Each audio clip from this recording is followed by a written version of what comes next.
Welcome to The Explainer. Today, we're going to completely flip the script on one of the most famous and, let's be honest, most infamous molecules in your entire body. If you've ever felt completely overwhelmed by conflicting advice, dense medical jargon, or just that general sense of anxiety that hits when you hear the word cholesterol, you are in the exact right place. Because we're about to reframe everything you thought you knew. Okay, let's dive into this. Here is our roadmap. 1. The cholesterol paradox. 2. Essential for human life. 3.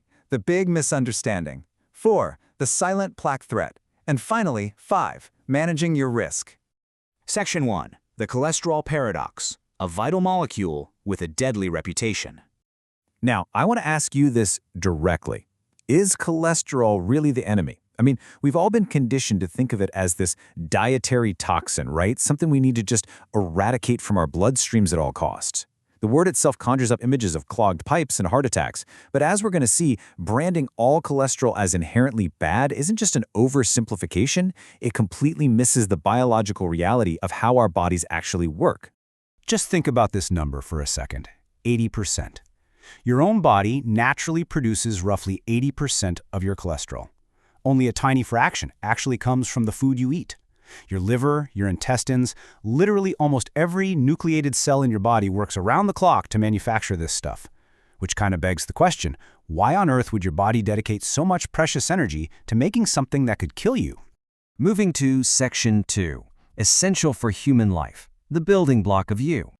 See, before we can understand the danger of cholesterol, we absolutely have to respect its vital biological function. Without it, human life simply cannot be sustained. And this brilliantly illustrates exactly what I mean. Think of the cell membrane, the protective boundary around every single cell in your body. It's a phospholipid bilayer, almost like a microscopic brick wall, while cholesterol acts as the essential mortar between those bricks. It keeps the membrane from becoming too rigid to function, but stable enough so it doesn't just collapse. It physically holds you together at a cellular level. And it doesn't stop at just cell structure. Cholesterol is the starting material, the biological precursor for some of the most critical processes in your body. It's what allows you to synthesize vitamin D from sunlight to keep your bones strong. It gets transformed in your liver into bile acids, which act like a sort of biological detergent to break down the fats you eat so you can actually absorb them. And crucially, it's the base ingredient for producing steroid hormones. We're talking testosterone, estrogen, cortisol, your stress response, your blood pressure regulation, your reproductive systems. They are all powered by cholesterol. Section 3. The big misunderstanding, the company it keeps. So if it does all that amazing stuff, where does the danger come in? Well, here is the core plot twist of our explainer. The problem actually isn't the cholesterol molecule itself. The problem is the vehicle transporting it. Because your blood is mostly water and cholesterol is a waxy, fat-like substance, they don't mix. It's literally like trying to dissolve oil in water. So it has to be packaged for shipping. You've got free cholesterol, which sits on the surface, like cargo easily accessible on the deck of a ship. And then you have cholesterol esters, where the cholesterol is safely packed below deck in the cargo hold for bulk transport. But what exactly is the ship? Enter lipoproteins and apolipoproteins. Lipoproteins are these microscopic vehicles carrying the cholesterol cargo through your bloodstream, and apolipoproteins are the specialized proteins attached to them. Think of the apolipoprotein as a tow bar. Just like the shape of a tow bar determines what kind of trailer it can hook up to, the apolipoprotein determines exactly which cells the lipoprotein vehicle can dock with. And as world-leading lipidologist Dr. Karam Kostner points out, the cholesterol molecule itself is identical, no matter where it is. Its impact on your cardiovascular system depends entirely on the lipoprotein carrying it. When it's transported by high-density lipoproteins, or HDL, it's generally protective. It ferries excess cholesterol away. But when it's carried by low-density lipoproteins, LDL, equipped with a specific protein tow bar called ApoB, well, that's when the trouble starts. It is all about the company the cholesterol keeps. Section 4. The silent plaque threat, a slow, hidden danger.